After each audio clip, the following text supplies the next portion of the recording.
My name is Danielle Coleman, but everybody who loves me calls me Danny.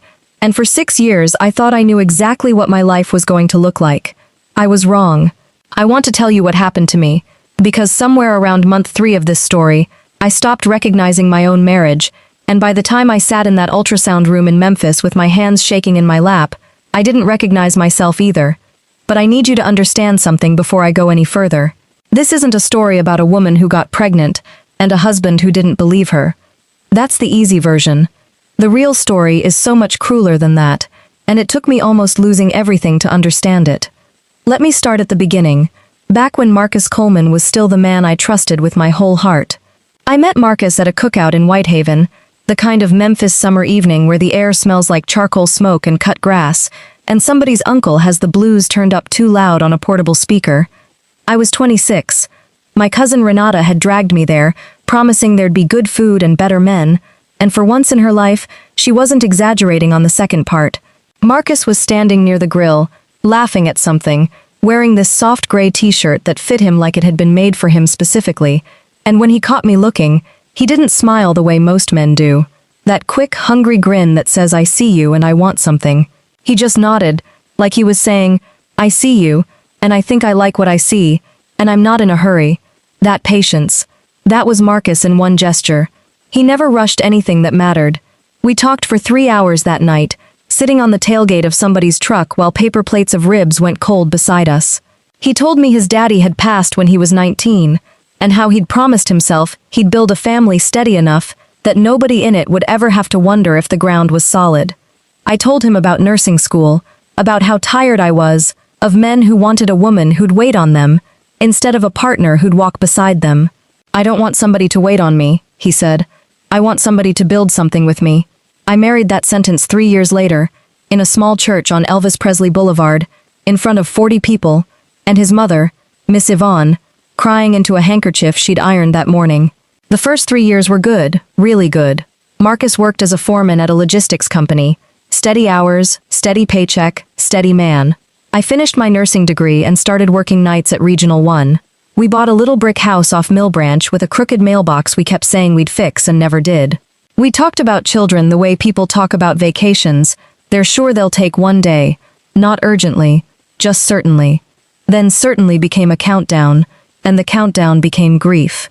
We tried for almost 3 years to have a baby. If you've never walked that road, I hope you never do. Because there's a particular kind of loneliness in a marriage where you're both hoping for the same thing, and somehow that shared hope still manages to isolate you from each other. Every negative test was a private funeral. Every well-meaning aunt asking, "So when are y'all having a baby?" At Thanksgiving was a knife dressed up as small talk. We did the appointments, the specialists, the blood work that came back frustratingly, almost insultingly normal. Nothing wrong with either of us that anyone could find. Just bad luck stacked on bad luck, month after month.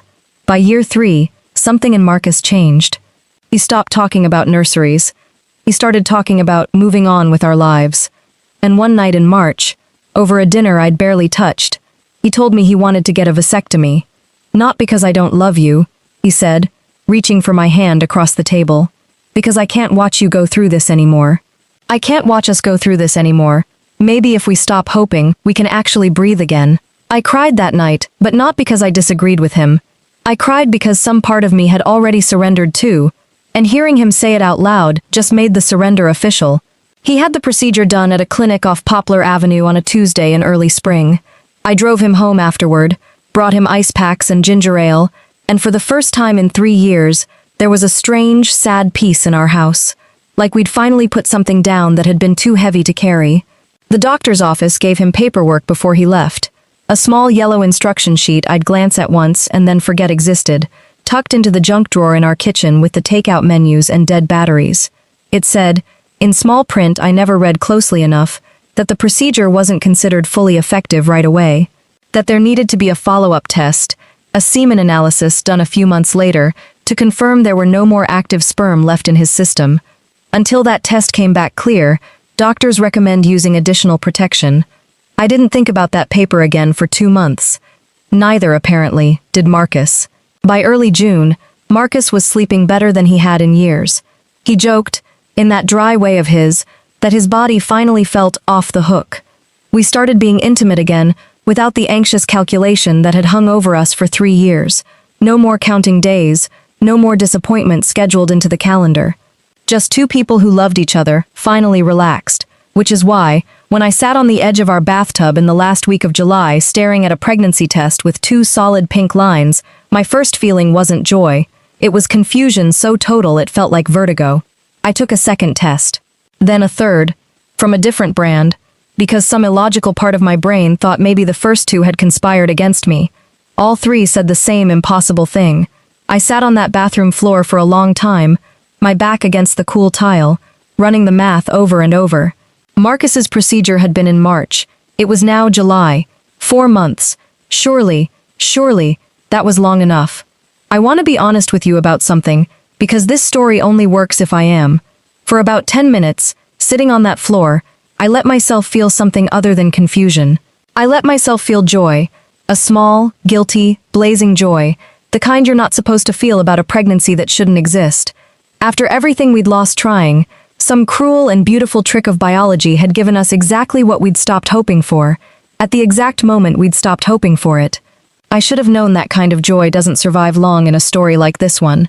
When Marcus got home from work that evening, I was waiting for him at the kitchen table, the 3 tests lined up like evidence in a case I hadn't yet realized I was on trial for. He walked in, tired, tie loosened, and I watched his face do something I will never forget as long as I live. It didn't light up. It didn't crumble into confusion the way mine had. It went still, flat, like a door closing behind his eyes. "What is that?" he said. Not a question. A statement, already halfway to an accusation. "I'm pregnant, Marcus." My voice came out smaller than I wanted it to. "I know it doesn't make sense, but—" "It doesn't make sense," he repeated, "because I had a vasectomy 4 months ago. I know, but maybe what, Danny?" He was still standing in the doorway, hadn't moved an inch, like coming further into the kitchen would make this more real than he could stand. Maybe it just happened on its own? Miracle baby? His laugh had no humor in it at all. "Whose baby is that?" I felt the floor tilt under me. "Are you asking me if I cheated on you?" "I'm asking you how you're pregnant when I had a surgery specifically so this couldn't happen. I want you to sit with that moment, the way I've had to sit with it 1,000 times since. 6 years of marriage. 3 years of shared grief over a baby we couldn't make. And the instant that impossible baby existed, his first instinct wasn't wonder. It wasn't even fear. It was suspicion, arriving so fast and so fully formed that it felt like it had been sitting right below the surface the whole time, waiting for a reason to come out. That's the part that still keeps me up some nights. Not the accusation itself, the speed of it. The days after that conversation were some of the coldest of my marriage, and I mean that in every sense. Marcus started sleeping in the guest room. He'd come home from work, eat dinner standing at the counter instead of sitting across from me, and disappear into silence that felt like punishment. I tried everything. I brought him the yellow instruction sheet from the junk drawer, the one that had been sitting there since March, and read him the line about follow-up testing. "It says right here," I told him, my finger trembling slightly against the paper. "It's not effective right away. You're supposed to get tested again to make sure." He barely glanced at it. I felt fine. The doctor said the procedure went perfect. "The doctor also gave you paperwork saying you needed a follow-up test, Marcus. Did you ever go back for that?" A pause, just a half-second too long. I didn't think I needed to. I didn't push harder that night. But something in that half-second pause lodged itself in me like a splinter I couldn't quite reach. Word travels fast in families, and by the second week, his mother, Miss Yvonne, had somehow gotten wind of the whole situation. She called me directly, which she almost never did, skipping straight past any pretense of small talk. "Danny, baby, I love you," she said, in the voice she used when she was about to say something that would not in fact sound like love. "But my son had that procedure done for a reason. You understand how this looks, don't you? How it looks isn't the same as what happened, Miss Yvonne. I'm just saying. A woman's got needs, and sometimes when a marriage goes through what y'all went through, trying so long for a baby, sometimes people go looking for comfort in the wrong places." I hung up that phone shaking with a fury I hadn't let myself feel toward my mother-in-law in 6 years of marriage. My own sister Renata, the one who'd dragged me to that cookout where I first met Marcus, was the only person who didn't flinch. "Get the receipts," she told me over the phone that night, her voice flat and practical, in a way that steadied me. Before you defend yourself to anybody else, get your own answers first. Doctor's office, records, everything. Don't let this family make you prove your innocence before you even understand what you're innocent of. It was good advice. I wish I'd taken it faster. Instead, for the next several days, I watched my husband become a stranger in small, terrible increments. He started taking calls in the garage with the door shut. I found a hotel charge on our joint card, not enormous, just $41, the kind of amount that could be a work thing, could be nothing, could be everything. When I asked him about it, he said it was for a coworker's send-off, some low-key gathering he hadn't mentioned because he hadn't thought it mattered. Maybe that was even true. But trust, once it starts cracking, doesn't crack in one place. It cracks everywhere at once, and suddenly you're looking for fault lines in everything. The way he angled his phone away from me at dinner, the way he stopped saying goodnight, the way his eyes wouldn't quite land on mine anymore. One night, unable to sleep, I picked up his phone off the charger while he was in the shower. I'm not proud of that, but 6 years of marriage had taught me Marcus was not a careless man, and a careless man does not leave his phone unlocked by accident, unless something in him has already checked out of caring. I scrolled without really thinking, and that's when I saw it. A contact saved under a name that meant nothing to me, K. Reeves, work, with a string of texts going back nearly 4 months. Nothing explicitly damning at first glance, but there was a familiarity in the rhythm of those messages, a shorthand between two people who talked often enough that they didn't need full sentences anymore. I sat on the edge of our bed with his phone glowing in my hands, my own pregnant belly not yet showing but somehow already feeling like the loneliest place in the world, and I thought, maybe I'm not the one who did something wrong here. I had no idea how right, and how wrong, that instinct was about to prove to be.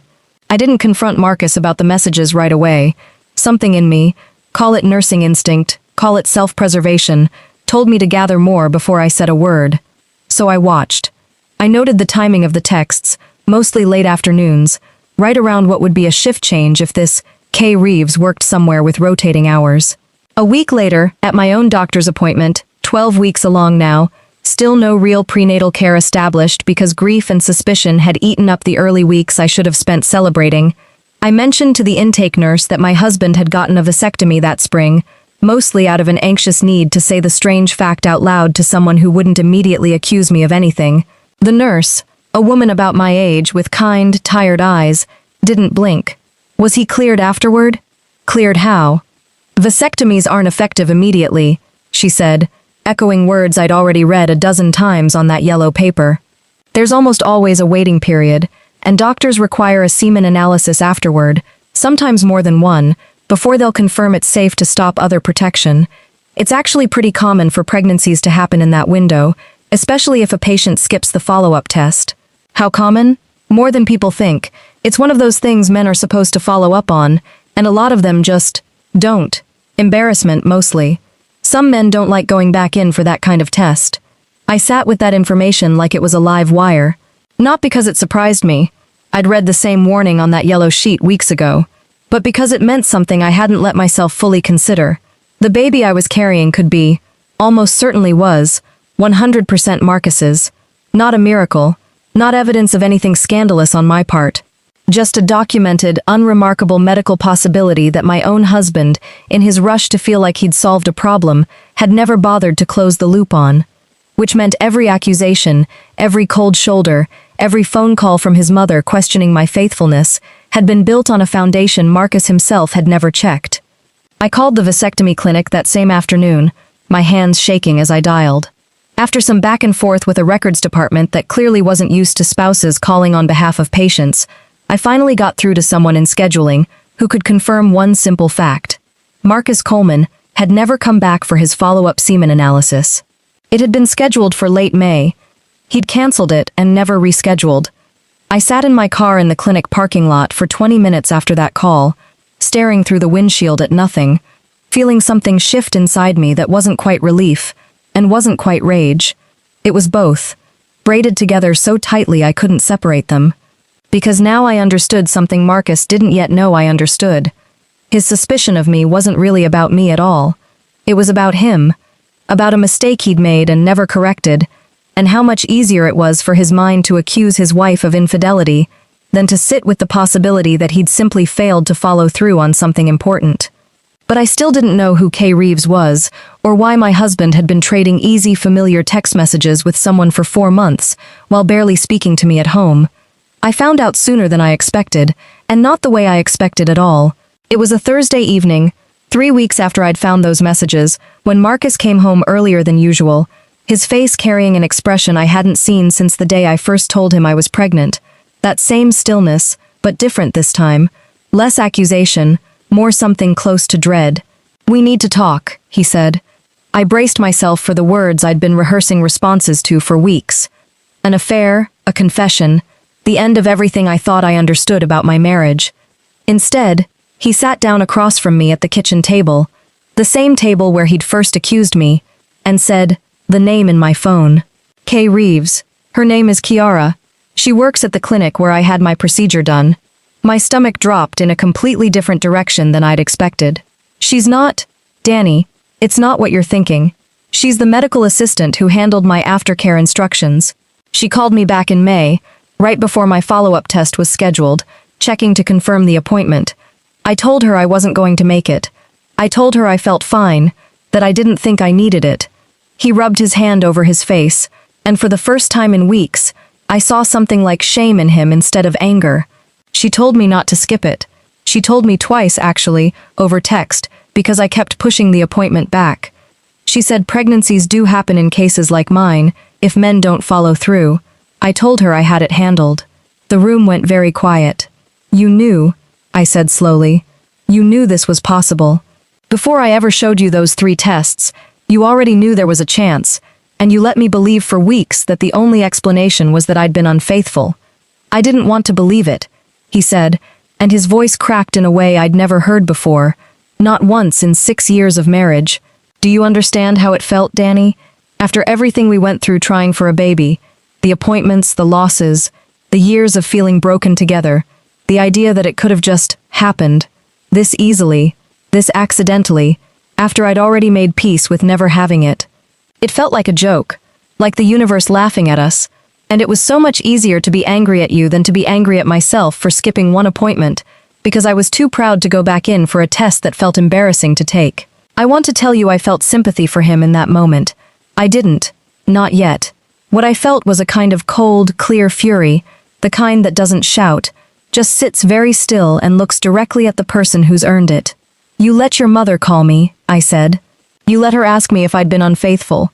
You let me sit alone in doctors' offices for 3 months of this pregnancy, while you slept in the guest room, punishing me for something you already suspected was your own fault. I know. Say it, Marcus. Say what you actually did. He looked at me, and for the first time since March, since the vasectomy, since all of it, he looked like the man I married instead of the stranger he'd become. I blamed you for my own mistake, because it was easier than blaming myself. I let my pride cost you weeks of feeling like a liar in your own marriage. I'm sorry. I don't know if that's enough, but I'm sorry. It wasn't enough. Not yet. But it was, finally, the truth.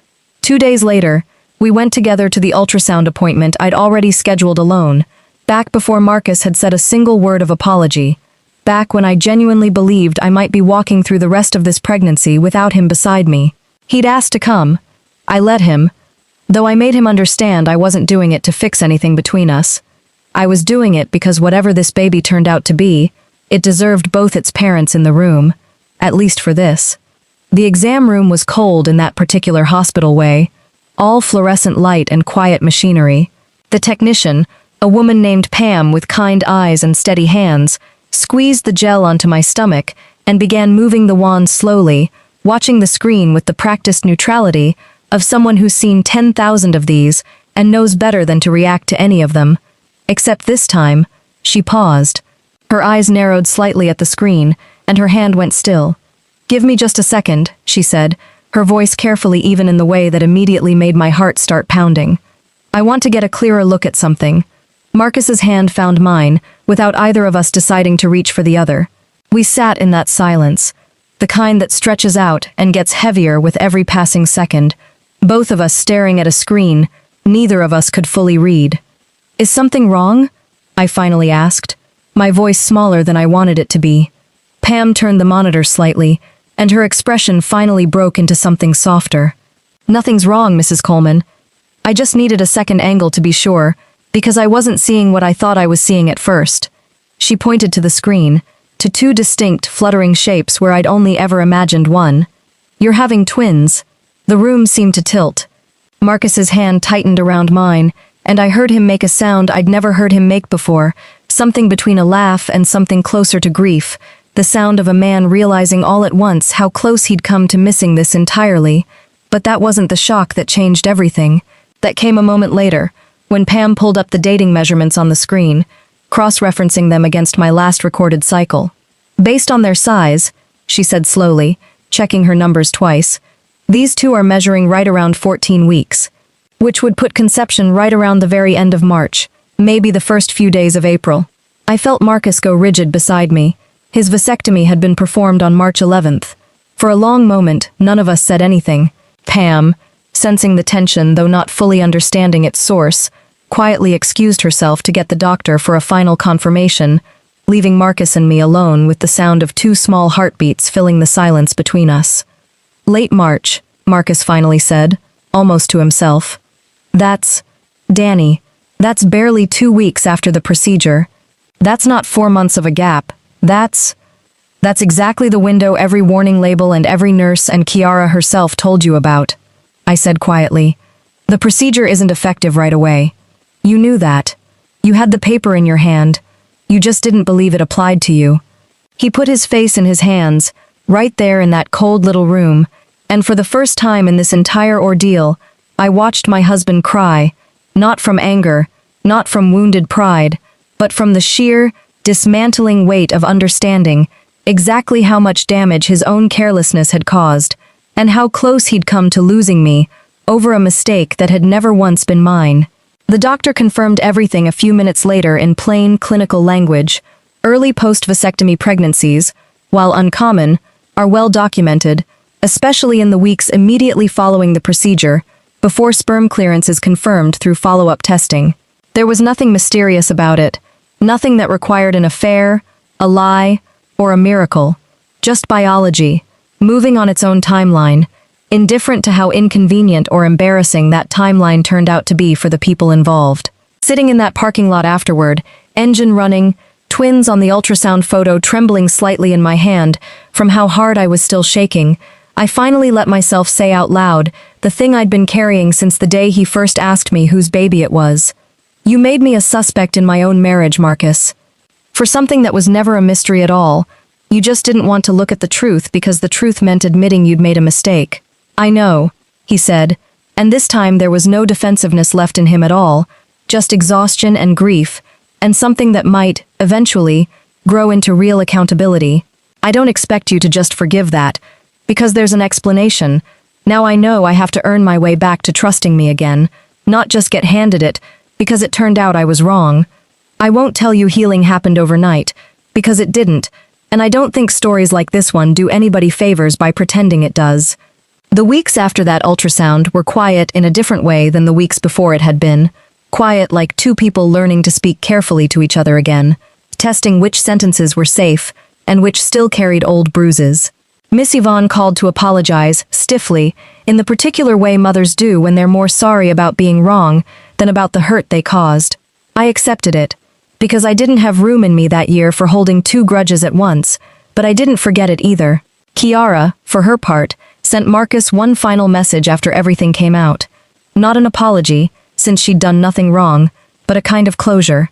She told him she hoped he'd learn to take his own health as seriously as he expected other people to take his word. Marcus went back to therapy. Actual, consistent therapy, not the kind men do for 2 sessions and quit, to work through what he called the part of me that reached for blame instead of humility. He didn't do it to win me back immediately. He did it, he told me, because he never wanted to be a man again who'd rather accuse the people he loved than sit with his own failures. I gave birth to our twins on a January morning